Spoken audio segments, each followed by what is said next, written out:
Your intestinal tract is 30 feet long. That's a lot of highway that the products of digestion have to travel down before they come out the other end. Drinking lots of water helps to push everything through in a timely fashion.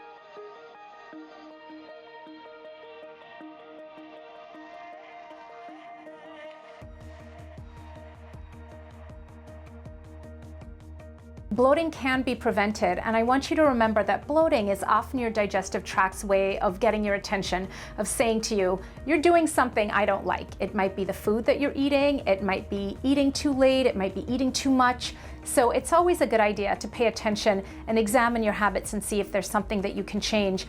I have a couple suggestions, what I call my chewable bloat busters. Ginger chews are a great example. Ginger chews as well as fennel seeds, a pinch of fennel seeds before your meal. Both of these natural solutions help to melt the gas bubbles.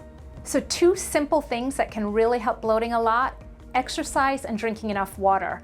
Your intestinal tract is 30 feet long. That's a lot of highway that the products of digestion have to travel down before they come out the other end.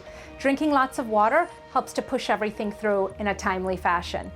Exercise is another great bloat buster. Exercise stimulates the gastrointestinal tract, which is actually one long muscular structure. If you're not moving, neither are your bowels, and you're going to end up bloated.